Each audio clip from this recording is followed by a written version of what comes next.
jaajëfal les téléspectateurs Bantamba TV muy émission 100% football local ki leen koy defar rek di l'ambassadeur du football local l'international As Mamoun am mbégte ak contentement nag ñëw fii ci Gueule Tapée ñëw seet si un ancien international sénégalais un ancien joueur du Jaraaf de Dakar ñu koy wax Souleymane Yaly bëgg a waxtaan ak moom rek ci politique football Sénégal particulièrement nag ci Jaraaf de Dakar l'international maa ngi lay ziar. As maa ngi lay delloo ziar di la nuyu di nuyu sa technicien yi nga àndal Khadim Bamba et di nuyu sa téléspectateurs yi di nuyu Sénégal yëpp di leen jaajëfal.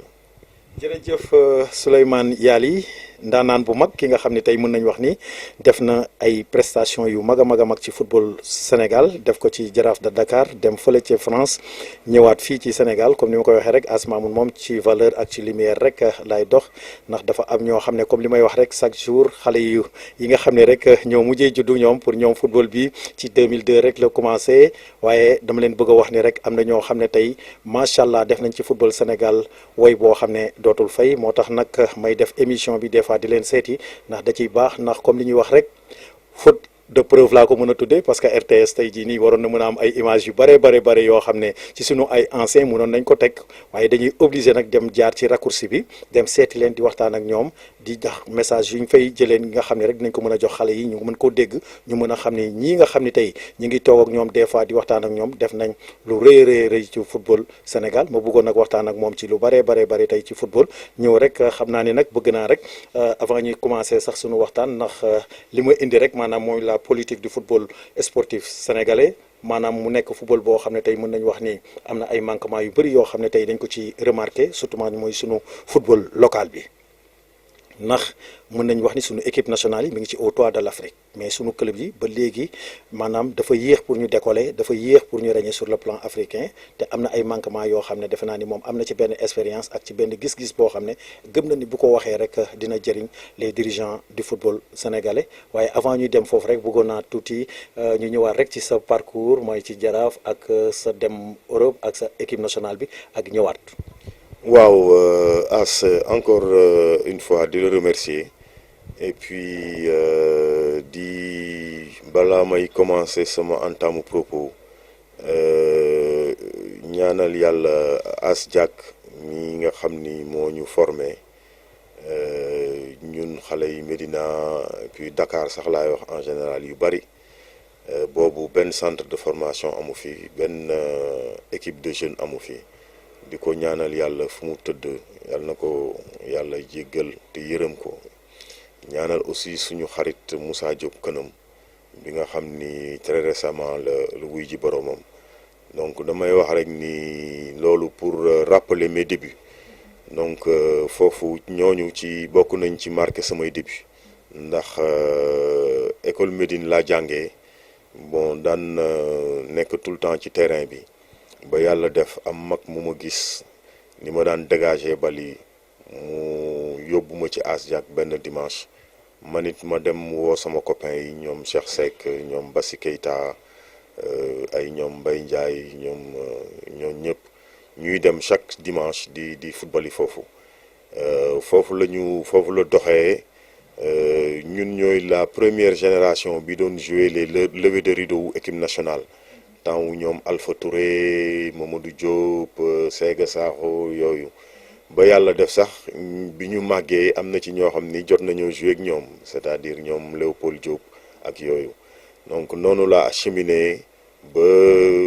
def tamit cursus bi ay sélection du Cap-Vert yoo xam ni gagné nañ 2 fois tournoi quinzaine de la jeunesse ak sélection du Cap-Vert avec suñu ñoom xarit yi Pape Fall Omar Gueye Sène Doud Mbodj rakku Grand Mbodj ñoom Roger Mendy Mor Diaw Bonof ñoo ñëpp ñoo Omar Gueye Sène ñoo bokkandoon di nekk sélection Cap-Vert ba dem fi sax France joué ji tournoi Vieux Condé 2 années de suite donc après ci lañ ñu surclassé man ak Cheikh ñoo ci gënoon précoce ak Kënam mais surtout man ak Cheikh ñoo njëkk a joué équipe première en étant des juniors donc pour l'anecdote sax man Yatma Diop mës na ma def le plus jeune capitaine du Jaraaf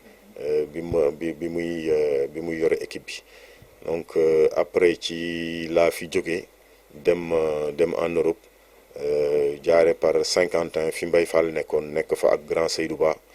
jóge fa dem Charleville-Mézières en 3e division après nag ci laa ñëw atterrir au Red Star. Red Star bon ñu yéeg ba egg 2e division passé professionnel donc ci année yooyu laa dellu si joué tournoi zone 2 bi amoon en Mauritanie en 83 bi ñu gagné foofu au Sénégal donc voilà à peu près cursus bi. Red Star nag def naa fa 8 années malheureusement bi ma passé professionnel la première année ci la blessé au genou. Donc mu stoppé sama carrière pratiquement ma reconvertir comme coach dem passé ji diplôme grand Boubacar Sarr Lokot ñoo passé ndoo premier degré donc ci même année bi la Mori Paye ak Lamine Ndiaye coach ñoom tamit doon passé seen 2e degré voilà pour situer rek période yi quoi donc au Red Star bon j'ai eu à être entraîneur adjoint au Patrice Lecornu bi yoroon centre de formation bi ma gaañoo bon commencé sama diplôme ci moom laa nekkoon di jàng métier wu entraîneur donc même Kalilou Fadiga jaar na samay loxo bi mu nekkee bi muy am ay 17 ans 18 ans nekkoon na Red Star avant muy dem Bruges ak ñëw Auxerre donc après nag bi ma quitté Red Star j'ai été dans un club amateur à Ivry-sur-Seine donc fala nekk foofu di coacher les jeunes yàlla def na aussi am naa fa quelques éléments yoo xam ni ils ont fait carrière comme le petit Jimmy Briand bi nekkoon Lyon donc je l'ai eu. Red Star aussi yoroon naa fa Steve Marley qui maintenant est revenu au Red Star comme directeur sportif donc loolu yëpp jot naa ci jaar daal voilà. dëgg la macha allah kàddu yi rafet na. te macha allah jàngat rek lañ ciy jëlee mais dinaa ñëwaat tuuti parce que wax nga ci jaraaf te defe naa ni am na ay souvenirs yoo xam ne am nga ko avec les grands dirigeants du jaraaf te est-ce que mën nañ amaat ci rek seen ay tur tuuti. waaw jaraaf boo gisee ma sawar ci wax continuité la parce que mag ñi fa nekkoon ñoom Ahmed Ndoye ñoom Pa Beskaay ñoom Pa Aziz Mbaye ñoom Pa Guèye Ñaay mag ñoo nekkoon les dirigeants plus ñoom Adi Niang ñoom ndem si yàlla kii Mbaye magistrat bi le juge Kéba Mbaye xam nga tey jii boo gisee Youssou Diall nekk président section footballu Jaraaf mais mooy continuité bi muy wax papaam Alaaji Doudou Diall moom ci bokk na ci ñuy yar parce que këram moo doon suñu lieu de rencontre ak ay doomam c'était un très grand dirigeant du Jaraaf voilà donc bu tey ñëwee Youssou Diall Cheikh Seck nekk président Jaraaf et puis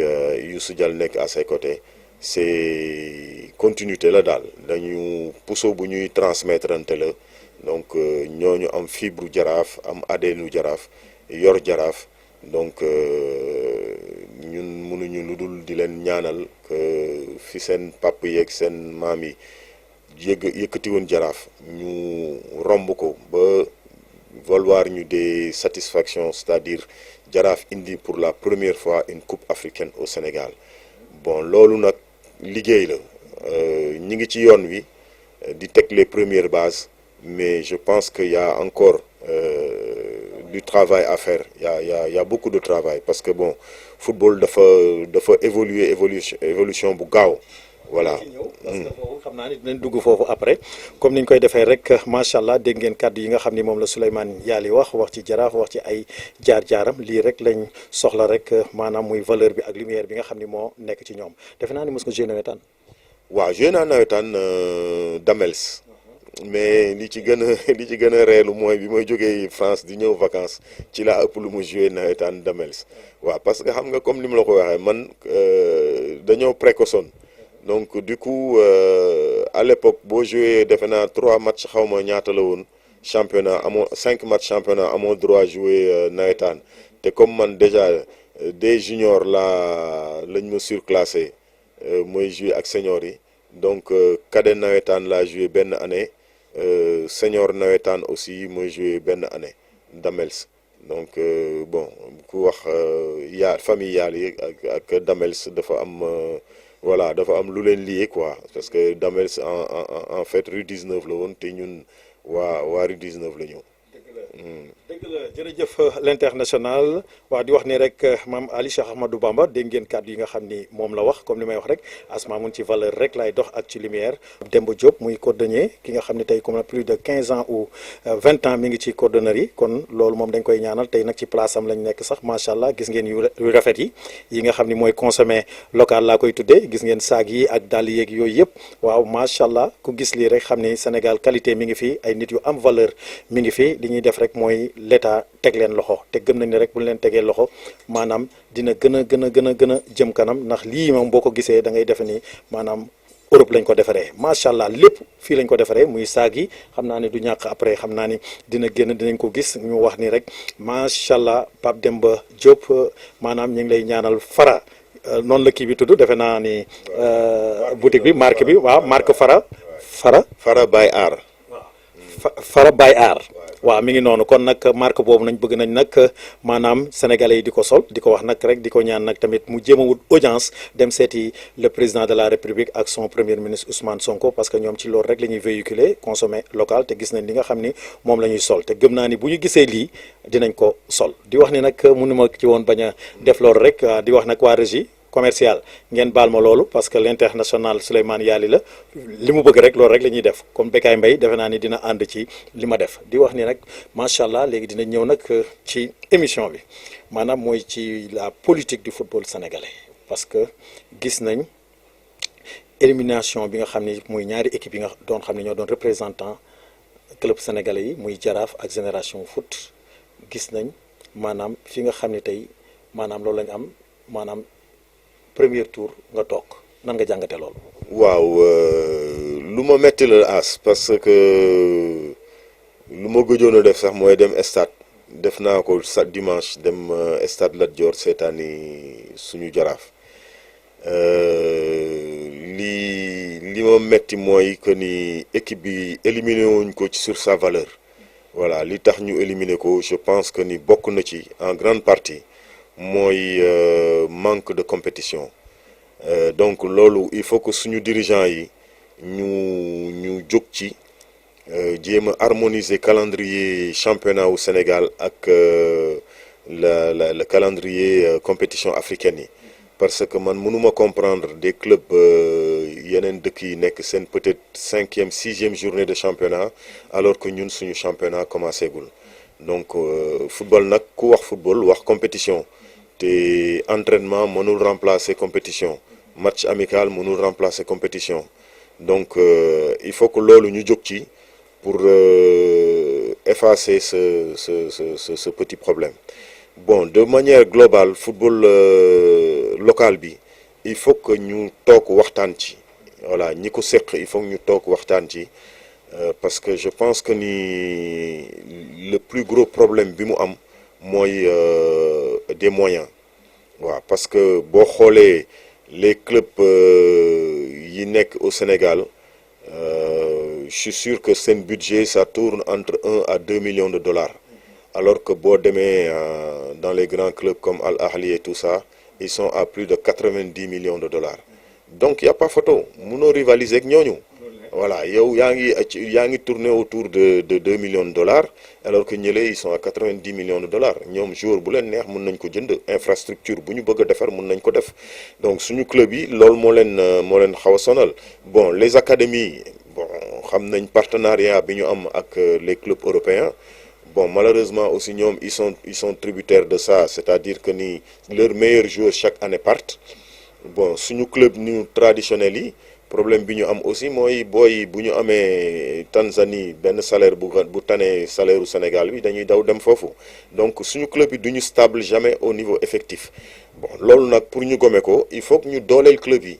voilà parce que les présidents de club gàcce ngalaama ñoom ñi ngi seen moyen yi nga xam ni c'est leur propre moyen la ñuy def ci club yi parce que club yi amuñu benn ressource bon il faut que ñu xool noo xam ni ay sponsor dinañ ñëw état bi dugal loxoom aussi jàppale leen parce que mun na leen boole ak des sociétés yu mag yi sociétés nationales yu mag yi nga xam ni ñoom pourtant ñi ngi signé ay convention avec la presse avec par des centaines de millions mais mën nañ aussi signer ay convention avec les clubs pour soutenir les clubs parce que bon football bi c'est la jeunesse et la jeunesse c'est l'avenir du pays donc man daal defe naa ni li ñu gën a tardeel mooy le manque de moyens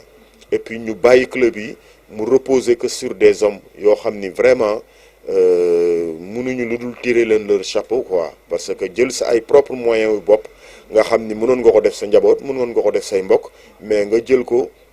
di ko investir ci benn club pour hisser club bi mu yéeg à un niveau boo xam ni dina joxe satisfaction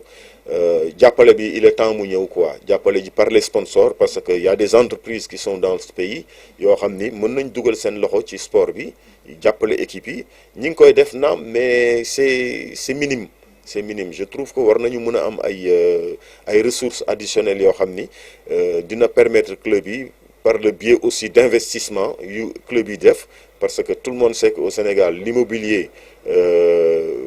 c'est un investissement très rentable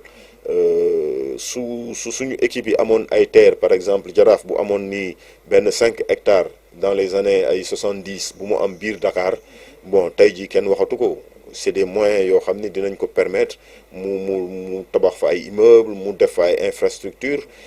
va am benn patrimoine boo xam ni dina ko permettre mu mën a vivre et puis bon je pense aussi que xam naa ni sax ñoom ñi ngi ci xalaat parce que bon je sais que Cheikh am na beaucoup d'ambition que ni dinañu exploiter un terrain bu ñu am wala bu ñuy jënd en dehors de Dakar parce que foofu rek le terrain am léegi Dakar amatul terrain dem implanter fa un centre de formation digne de ce nom parce que quand même man dama yaakaar ni Jaraaf war na doon équipe bi njëkk indi Coupe d'Afrique au Sénégal voilà mais pour ça il faut que ñu créer environnement bi en ayant un très grand centre de formation ni Génération Foot ak Jàmbaar di génne ay talent ñun war nañu mën a génne noonu suñuy ay talent yoo xam ne dañ leen di garder chez nous voilà dañ leen di garder chez nous en leur offrant des conditions de travail yu top niveau ak des salaires yoo xam ni dina leen permettre ñu mën a préparer seen avenir après le football. waaw macha allah gis nañ jàngat boobu comme ni nga ko waxee lu am solo la ndax moom réew moom pour football bi dem kanam foo mu am organisation comme ni mu ko waxee ci côté ay sponsor ak ci côté bépp di ci defar rek appel mooy l'état football mënu dem te état du ci teg loxo comme nag dugg na ci foofu comme foofu nag laa bëgg ñuy ñëw ci sunu waxtaan avant may dem ci Jaraaf tuuti rek dinaa ñëw rek ci benn une minute rek ci Génération Foot parce que macha allah gis nañ benn équipe Génération Foot boo xam ne maanaam prestation bi mu def maanaam ci aller bi def naa ni def na bi gën ci retour bi mais daf ko perte parce que boobu dem na fa ba mënee sax équipe yi mais après dafa mujj maanaam perte match am ñu gis benn équipe Génération Foot boo xam ne comme ni ñuy wax rek chaque jour maanaam joueurs yi du ñu fekkante te gis nañ prestation bi nga xam ne def na ko di ci rendre hommage rek son entraîneur muy Gadiaga muy nit ku baax nit koo xam ne macha allah gis nañ tous bi nga xam ne bi mu ñëwee Génération Foot gis nañ ko parce que keroog li ñuy wax rek xëy na défaite a ñëw mais def na benn prestation boo xam ne ak équipe boo xam ne presque ay xale lañ te gëm nañ ni bis bu ñu amee temps xale yooyu toogaat rek gëm nañ ni Génération Foot mën na def dara ci sur le plan africain mais suñu problème rek mooy joueurs yi du ñu fekkante bu ñu defee kii équipe ba dem na xam naa nag seen modèle de business bi ñuy def la mais tey waroon nañu war a mën a compter ci Génération Foot sur le plan africain. waaw normalement dañoo waroon équipe bu mel ni Génération Foot dafa waroon mën a compétir au niveau africain comme ni nga ko waxee léegi match aller bi ils ont fait un bon match ils ont fait un meilleur match retour mais fin de match bi mooy li ma la doon wax sànq manque de compétition forcément un moment du match foog nga ressentir ko donc pour revenir encore au Jaraaf mooy li ñu dal ñun tamit manque de compétition moo tax ñu flancher vers la fin du match mënutuñu woon donner le coup de rein nécessaire pour aller chercher la victoire bon Génération Foot nag ñoom seen problème c'est encore plus criard parce que ñoom seen business plan mooy partenariat avec un club étranger donc tes meilleurs éléments fa la ngeen leen di yóbbu et puis bon comme seen charge yi dafa diis il faut que chaque année ñu jaay ay joueurs voilà donc munoo am jamais la même effectif bu fa toog au minimum sax 2 ou 3 ans ñoom munuñu ko am voilà chaque année seen meilleurs éléments yi dañuy dem même pas leurs meilleurs éléments képp koo xam ni am na talent am na qualité bon ils vont essayer de le vendre donc moo tax pour que ñoom ñu mën a viable au niveau local et africain ça va être très compliqué parce que joueurs yi du ñu aguerrir la preuve c'est que bon ils partent très jeunes du ñu am maturité du ñu am assez d'expérience pour mën a compétir fii avec les clubs africains yoo xam ni ñoom seen joueurs yi ñi ngi fa yàgg fa nekk kii ñun nag le Jaraaf on a la chance de pas avoir ce même modèle donc ñun li ñu manqué mooy un grand centre de formation où on aura toutes les catégories yu fay nekk avec même ADN footballistique boo xam ni propre au Jaraaf loolu buñ ko amee ba mën a garder suñu ay joueurs ñu toog ci club bi parce que équipe bu ñuy wax équipe mooy ñoo xam ni ñoo ànd ensemble di football pendant longtemps parce que boo xoolee fii à l'époque que ce soit ñun suñu génération wala génération d'avant wala yéen seen génération mais da ngeen daan football entre au Jaraaf pendant au moins 5-10 ans ensemble avant yan te ñiy dem à l'étranger du woon bari ay 2-3 ñoo ci doon génn dans une génération mais ñi ci des ñëpp fii la ñuy toog football pratiquement ba seen carrière jeex donc ñooñu à l'époque bu ñu amoon les moyens qu'il y a actuellement nii mais kenn waxatu ko parce que talent bi amoon mais c'était extraordinaire donc je pense que ni suñu arrivé à conserver nos joueurs am un bon vivier boo xam ni fa la ñuy puiser suñu formation la organiser ko am tout ce qu'il faut dans un lieu boo xam ni dédié au Jaraaf uniquement bon Gaspard c'est bien mais dafa tuuti donc il nous faut foo xam ni dañu am une plaine boo xam ni y aura peut-être 4-5 terrains des synthétiques ay piscines am tout le nécessaire boo xam ni ci football moderne la bokk am un service médical am un service social boo xam ni joueurs yi dañuy ñëw uniquement pour faire du football de leur profession nga xam ni dinañu am assez de matière pour mën a conserver nos joueurs et puis dem compétir en Afrique. waaw muy lu am solo li mu wax parce que loolu rek moom mooy un club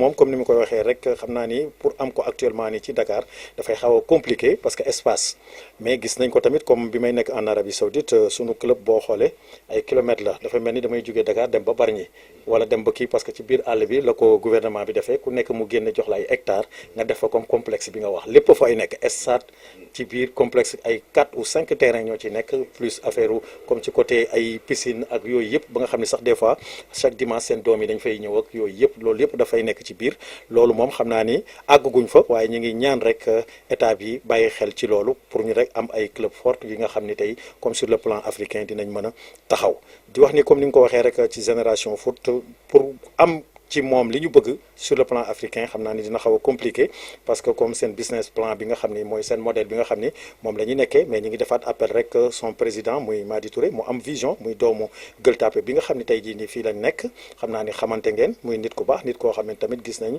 vision bi nga xam ni am na ko appel bi ñu koy defaat rek mooy sur le plan africain rek génération foot war a gën a mën a ñëw foofu équipe bi ñu gis xam naa ni bis bu ñu ko téewaatee équipe bi dans 2 ans équipe bi dina nekk équipe bu mag sur le plan africain parce que am nañ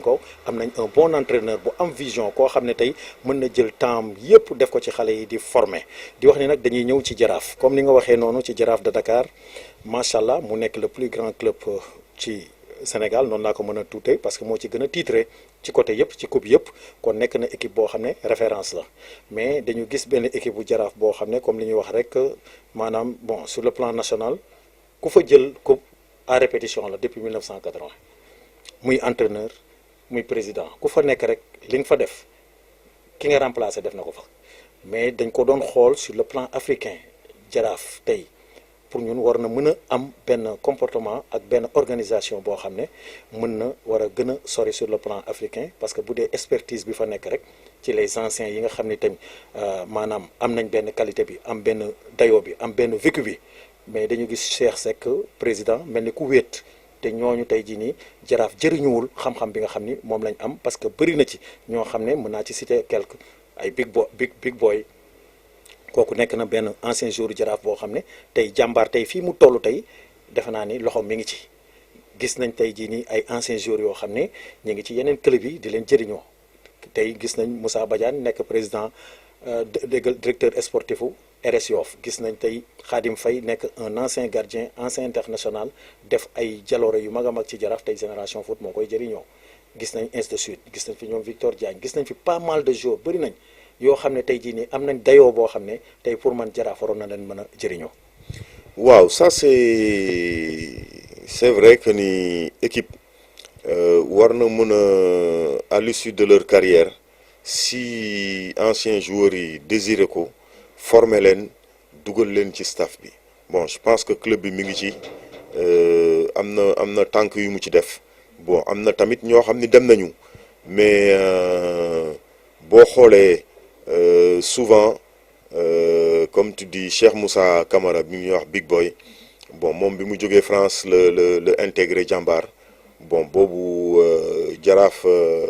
melagul nii mu mel amagul ambition yi mu am nii bon c'était l'ancien Jaraaf donc y a d'autres joueurs yi nga ma cité nii tamit yoo xam ni bon peut-être man bi ma nekk moo fi woon xaw ma leen trop ñoom bon pare nañ seen carrière après dem feneen bon souvent nag boo xoolee c'est des joueurs yoo xam ni joué nañ Jaraaf joué Douane joué ci yeneen club peut-être que amuñu ADN Jaraaf boobu mais boo xoolee doomu Jaraaf yi dëgg muy Boy Bandi muy Lamine Sagna muy ñoom Siré Dia ñooñu quand même club bi réussir na à les conserver mais il faut que ñu étoffer waat ko encore il faut que ñu dolli ci c'est-à-dire que les jeunes joueurs yi nga xam ni pas jeunes mais les plus âgés yi arrêté seen carrière am ADN Jaraaf màggee Jaraaf defee fa seen carrière s'ils veulent continuer à servir le Jaraaf nañ dem former wu ji wala club bi pousser leen ñu dem former wu mu récupérer leen dugal leen ci structure club bi mag ñi tamit mat nañoo bàyyi xel parce que li ñu wax naan mat naa bàyyi ci réew bon seen ay conseils ça toujours doit être les bienvenus je pense aussi que ni magu Jaraaf yi anciens joueurs yu Jaraaf yi nga xam ni arrêté nañ seen bu yàgg ñoom aussi war nañu bay seen waar seen devoir parce que affaire bi du ay droit ay devoir moo ci ëpp ak honneur bu ñu lay defal donc seen devoir mooy ñoom seen bopp war nañu mën a regrouper wu comme ni nga may wax ni Moussa Badiane mooy président wu directeur sportif waaw mais ñun war nañu am les anciens boo xam ni genre conseil de sage lay doon boo xam ni dañuy en dehors du club sax mën nañ ko def di réunir de temps en temps ñaar wala ñetti mag dem seeti président ne ko président ñun kat mag ñi seen xalaat lii ak lii dolli ko daal parce que xel du doy te loolu xam naa ni Cheikh du ko bañ parce que bon il est très à l'écoute. waaw parce que Cheikh du ko bañ parce que loolu avantage wu Jaraaf la. da ngay gis xale yu ndaw yi boo xoolee ci ay Génération Foot la ñuy dem ay jàmbaar ay yooyu tey Jaraaf am na politique boo xam ne su ko defee pour ñu ubbi leen ci côté boobu ñu def ko gëm nañ ne xale yi dinañ bëgg a ñëw. xale yi dinañu ñëw parce que pour l'instant fondation yi la ñu nekk di tabax booy tabax fondation yi xam nga li gën a métti mooy ngay tabax ay fondation ba pare war a ci kaw nga maintenir ko à un certain niveau loolu mooy xam nga équation bu xaw difficile la yow tey jii yow sa xalaat yëpp mooy il faut que ñu am politique boo xam ni formation bi foog ñu am ay voilà académie ak yooyu mais ñiy diriger club bi ñoom ñi ngi seet ñoom nu ñuy def ba équipe première bi nga xam ni mooy vitrine bi mun a maintenir chaque année au plus haut niveau c'est-à-dire bu nekkul champion gagner coupe du Sénégal mu nekk au moins dans les 3 premiers te loolu ça demande encore des efforts ñaari efforts yooyu ngay cumuler di ko defandoo en même temps dafay xaw a metti et puis ça prend du temps mais man gëm naa ni bu ñu demee ba ci kanam le fruit du travail qui est en train d'être fait dinañ am résultat yi te bu boobaa bu neexee yàlla bu ñu yàlla may tal ak fekke dinañ toog waxtaanaat ci nga gis ni suñu Jaraaf niñ ko rêvé niñ ko bëggee mais am nañ ko bés mi ngi nii te ça c'est le travail boo xam ni qui a duré un petit peu de temps mais qui a amené des résultats yoo xam ni ce sera pérenne. un ancien joueur du Jaraaf un international un supporter du Jaraaf Souleymane Yaly moom laay waxtaanal tey waxtaan na en tant que joueur en tant que dirigeant en tant que supporter gis ngeen ko maanaam muy ADN nu Jaraaf bi comme ADN bi nekk ci moom nag moom la Jaraaf war a def ci xale yi nga xam ni ñoo fay jouer defe naa ni loolu suñ ko defee rek li ñu bëgg dinañ ko am mais ma ñëw rek ci avant dernière question bi est-ce que tey Jaraaf ak Cheikh Seck soxlawul tamit ay bailleurs parce que une personne kese ngay dépenser ci Jaraaf comme métit yi ñuy wax loolu est-ce que tamit warul mën a nekk. mais loolu c'est fatalement il faut qu'on arrive à ça mooy li may wax les ressources additionnelles c'est vrai que ni bon Cheikh bi muy jël club bi fi mu ko fekkoon ñëpp xam nañ ko donc il a fait des efforts surhumains pour indi ko fi mu nekk bon il a eu aussi la chance d'appeler notre petit frère Youssou Diall nekk ko à tes côtés parce que tamit booy liggéey da ngay liggéey ko dénkaane koo wóolu ngay dénk waaw dénkaane koo wóolu donc le duo est en train section football bi de faire un travail bon ñun supporters yi dañoo xaw a yàkkamti tuuti parce que dañoo bëgg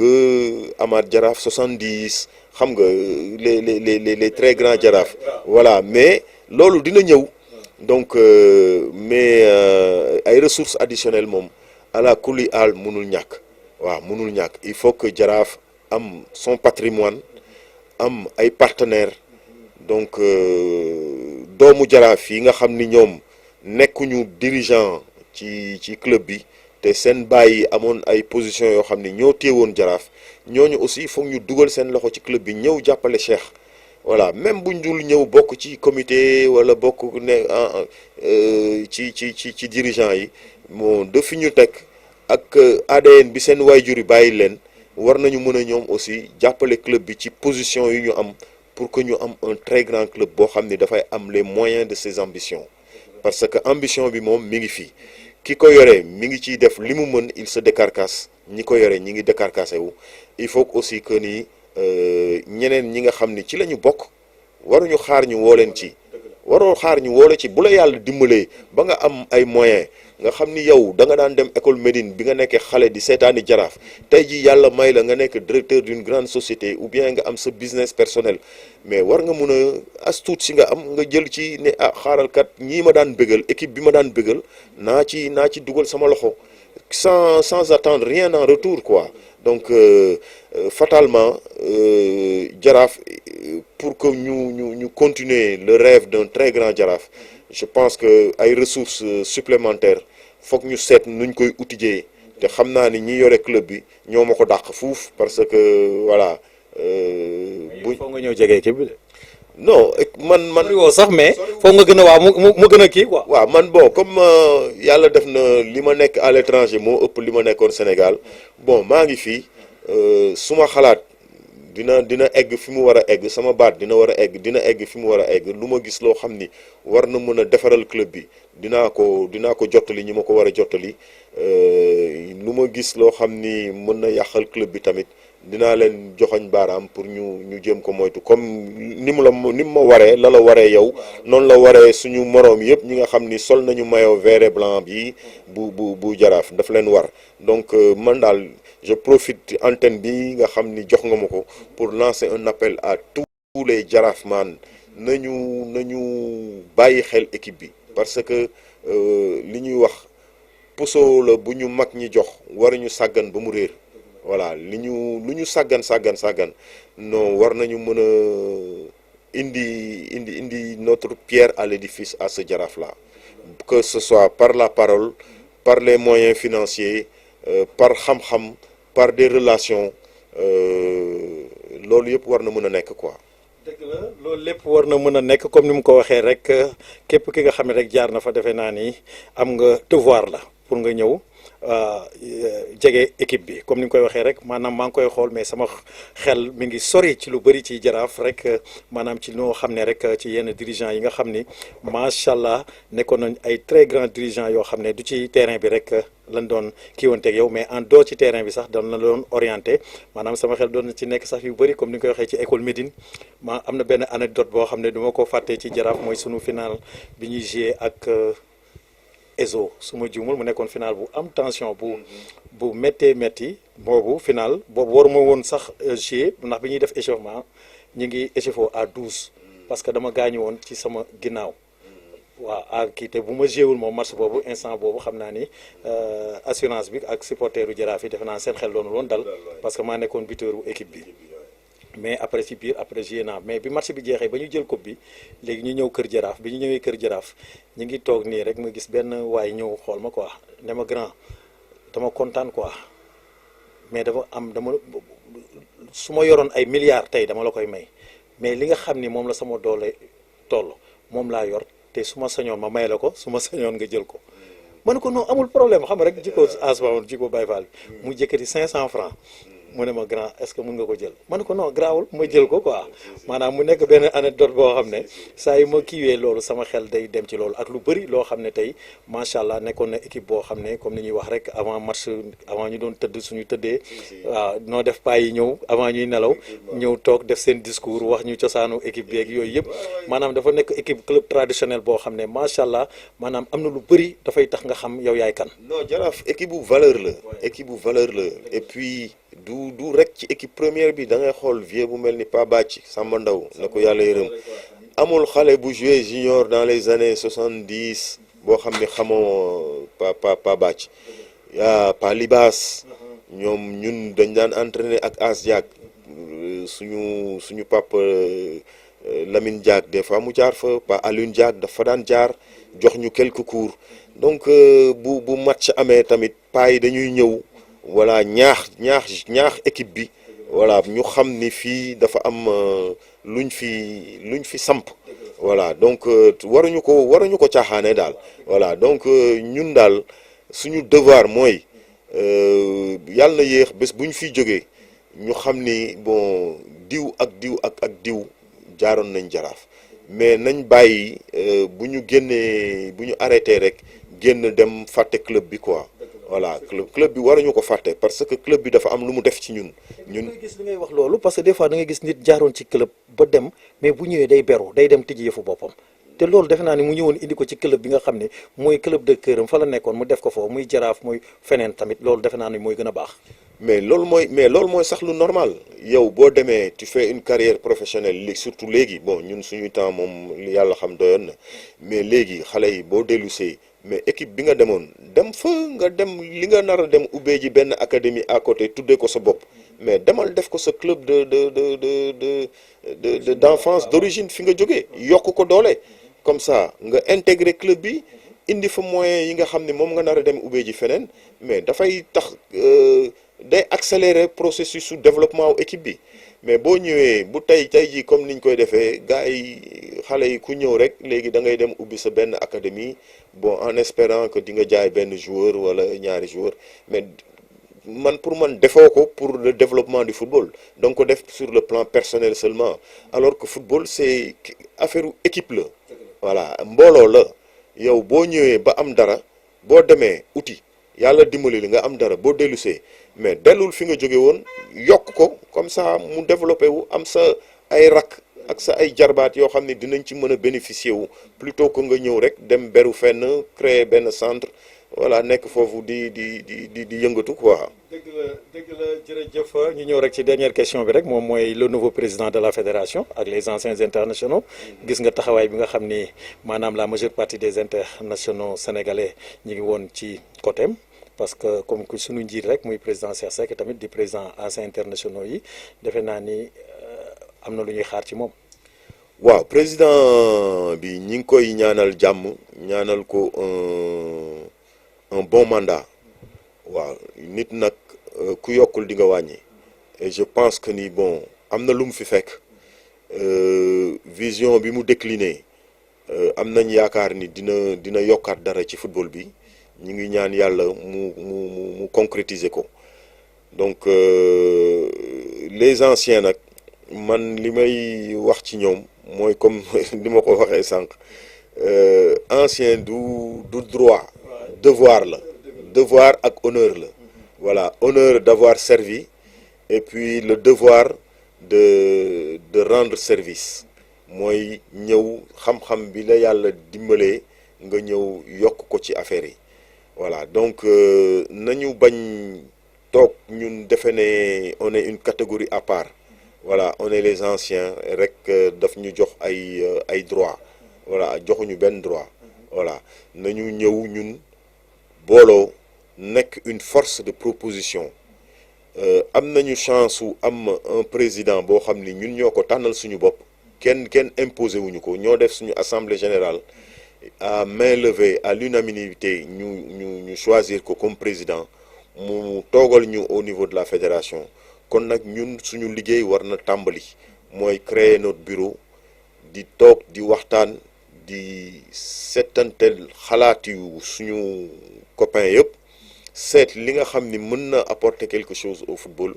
ñu wax ko suñu président moom mu eggee ko au niveau de la fédération léegi nag mënuñu toog nekk ci biti ñun jox suñu président suñu mandat ba pare mel ni ku joxe bopp rocci làmmiñ voilà suñu président daal on lui a fait entière confiance fal ko ñun ñëpp léegi nañ ko dooleel jël suñuy xalaat di ko eggee moom mu koy eggee au niveau de la fédération parce que y a beaucoup de choses yoo xam ni football bi soxla na ko bon xel moom puso bu réer la rek xale mën na ko for mag mën na ko for te fi may brossé waat tamit mooy képp ku mës a sol le maillot national na nga def affaire anciens yi amicale des anciens na nga ko def sa affaire bul ñëw rek parce que am nga position wala yaa ngi ci instance telle ou telle que doo ñëw intégrer ko c'est intergénérationnel da nga ciy gis mag ñoo xam ni ils ont joué dans les années 70 ñi joué dans les années 80 ñi joué dans les années 90 ba ñuy joué dans les 2000 na ñëpp ñëw parce que lu kenn mën fu ko dax nañu booloo ñii seen xam-xam ñii seen doole ñu jéem a suñu kuréel bi jéem ko jëmmal dooleel ko parce que doole moom mbooloo moo ko indi si on est que 100 personnes mais c'est pas pareil que si on est 1000 voilà te comme ni ma koy waxee toujours ñun ñooy association bi nga xam ni chaque at ñu am membre yu bees yoo xam ni d'office parce que am na ñoo xam ni ils arrêtent chaque année y en a qui arrêtent leur carrière te bu ñu arrêté carrière ils deviennent des anciens kon nag nañu ñëw ñu doon une force de proposition di jox suñu xalaat suñu président mu koy eggee au niveau de la fédération te ñuy impliqué wu tamit ci club yi ku ci bàyyi football bu fekkee ni football da nga ko bëgg a continuer di exercer d'une autre manière demal formé wu ji nga dugg sa ancien club voilà formé wu jil ba pare nga ñëw dellu si sa ancien club tu te proposes man kat am naa diplôme sangam voilà mën naa ñëw jàpp ci liggéey bi donc loolu club yëpp a koy rafetlu parce que bon du jaraaf rek mais yeneen club yëpp ils ont besoin de ça GA tey ñi jaar GA yëpp bu ñu manqué woon boole seen doole mais yëkkati nañ seen club te club traditionnel yi il faut pas que ñu leen bàyyi ñuy dee parce que ñoom ñooy base du football sénégalais ñoom ñoo ko taxawal quoi. jërëjëf kàddu yi rafet na daanaka ñu ngi ci fin wu émission yi macha allah dégg ngeen kàddu yi nga xam ni moom la Souleymane Yaly wax muy kàddu yoo xam ne defe naa am nañ ci jàngat yu mag a mag rek ñu xam ne rek émission bi jubluñu ci rek lu dul rek defar muy loo xam ne rek bëgg nañ képp ku koy seetaan rek muy le sportif tamit particulièrement di les supporters du Jaraaf ñu jëlee ko ci lu positif te bañ ko xalaatee ci lu négatif parce que bëgguñu rek lu dul équipe yi dem ci kanam ndax gis nañ équipe la boo xam ne macha allah richesse bi fa nekk rek xam naa ni bu organisation bi gënee yaatu ndax am na fu mu nekkoon ak fu mu toll te gëm nañ ni mën nañ ko yóbbu fu gën a kawe te loolu defe naa ni ndamu Sénégal la ndamu supporteru Jaraaf la daanaka rek ñu ngi ci fin wu émission bi looy tàggoo. waaw li may tàggoo mooy déjà remercier sa équipe bi nga àndal ak sama xarit bi ñu recevoir fii Pape Demba Diop muy Mba Fara Baye Aar ñu ko sant bu baax. di tamit beral cant ak ngërëm Cheikh Ahmed Tidiane Seck ak Youssou Diall parce que comme ni ma ko waxee rek loo waroon def am ku la ko defal ameel nga ko cant ak ngërëm di leen ñaanal équipe bi fi ñu ko bëgg a yëg eggale yàlla na ko suñu borom yombal oyofalal leen yan bii ñu yanu xam naa ni yan bu diis la mais bu ñu bàyyiwul rek li ñuy wax naan bu dakkul bu dikkul dagg. waaw dina egsi man li may ñaan daal mooy dund ba fekkee jaraaf di indi benn coupe africaine au Sénégal te ñoom tamit loolu laa leen di ñaanal mooy effort yi ñu def bi ñu jëlee club bi ba léegi que bés bu ñuy transmettre le flambeau mais ñu ne Cheikh Seck ak Youssou Dialkat ñoo fi indi coupe d'Afrique pour le jaraaf yàlla na ko yàlla def te ñun ñëpp ñu fekke ko yéen tamit waa Bantamba TV sant leen bu baax remercier leen pour li ngeen di def parce que li ngeen di def nii jaamu yàlla la waaw jaamu yàlla weesuwul ngay fàttali la nouvelle génération li fi xewoon démb nga leen koy fàttali loolu moom jaamu yàlla bu rëy la donc ñu ngi leen di ñaanal ngeen egg fu kawe seen njort te ñu leen di dégg ci les premières télévisions du Sénégal voilà et vive le Jaraaf. supporter baa ngi noonu waaw di wax ni rek mu nekkoon émission 100% football local ñi ko doon def ak l'international Souleymane Yaly ancien joueur u Jaraaf gis ngeen macha allah jàngat yi nga xam ne def na ko fii gis ngeen ñaan yi nga xam ne tamit ñaanal na ko Jaraaf de Dakar ñaanal ko son ami son frère de cœur monsieur Ahmed Tidiane Seck muy nit koo xam ne tey comme li may wax rek duñu dayul chaque jour rek di wax ci moom engagement am ak détermination am ak li nga xam ni rek mi ngi koy def ci Jaraaf te noonu la koy defee tamit en dehors di Jaraaf muy nit koo xam ne c'est un homme social tamit ñu koy ñaanal yàlla sunu borom gën ko teg loxo ñu koy ñaanal tamit ci magistère am ci Jaraaf tamit mu def fi loo xam ne way la boo xam ne sax dootul fay waaye dañoo bëgg rek way bi gën a dem ci kanam maanaam muy indil Jaraaf Coupe d'Afrique des clubs ndax loolu moom nekk na loo xam ne moom demande sociale la waaw Coupe d'Afrique moom dañu bëgg sunu club yi jël ko te comme nag ni ko président bi ni ko l'international waxee xaw ma nag as dafay waxaale pour sotaale tuuti ma sotan waaw foofu ma sot Jaraaf rek nekk rek nu mu gën a gaaw nag mu rapide rek muy déwén rek mu jël Coupe d'Afrique des clubs ndax soxla nañ ko waaw ñu teg base solide ma tey parce que comme gëm nañ ni ñu seetaanee émission suñ ko seetaanee li nga fi développé ak li nga fi waxtaan war nañ xam ni tamit base yi solide na mais na gën a yaatu parce que bëgg nañ comme ni nga ko waxee mbooloo mooy doole te gëm nañ ni rek bu ñu booloo rek nekk ci lu positif bañ a nekk ci lu négatif di xalaatee ni kii daf ma contre wala léegi déedéet nañ jël yooyu yëpp ñu teg ko fële ñu xam ni rek képp ku wax rek ak indi dooleem comme ni mu ko waxee devoiram mu def ko gëm na ni Jaraaf mën na dem ci kanam te loolu mënut a ñàkk ak moment bi ñu toll nii defe naa ni Cheikh loolu la soxla mooy doole ak xel yu rafet ak mbooloo ñëpp nekk derrière ci moom dooleel ko teg ko loxo moom ak ki nga xam ni moom la fa teg muy Youssou Diall ñu teg ko Jaraaf gëm na ni Jaraaf mën na dem ci kanam loolu moom incha allah ñu ngi koy ñaan yàlla sunu borom defal ko di wax ni nag mënumaa bañ a nag gërëm ñi nga xam ni comme ma def ko affaire mbër mi ñu jàpp ci combat bi xam nga tam ñu génne liste teg téléphone lim Cheikh Ahmadou Bamba le grand cadreur yow ci yow laay njëkkee rek gërëm la sant la di wax ni kontaan naa trop ci yow comme li may wax rek chaque jour ci sa professionnalisme ak ci sa engagement ak ci sa cawarte buggoo rek lu dul Bantamba TV dem ci kanam particulièrement nag émission 100% football local bi nga xam ni tey moom la nga xam ne rek mooy émission bi nga xam ni ku ko seetaanul rek seetaanoo parce que comme li may waxee rek l'ambassadeur Asmamoun jugul rek comme li may wax rek chaque jour rek sunu football bi ak valeur bi lumière bi ci nekk di dem ci kanam a kanam ak dirigeant yi nga xam ni tamit ñoo jiitu ak joueurs yi nga xam ne tey ñoo bay tool bi tool bi nekkee ay xeer ñoo ko nooyal ba mu nooy ba vanne bi ñëw tey gis nga macha allah li nga xam ni tey maanaam moom moo am ci footballu Sénégal di gërëm tamit maanaam madame Badji ki nga xam ni tamit moom mooy monter émission yi di gërëm maam Ali Seck le grand caméraman tamit le grand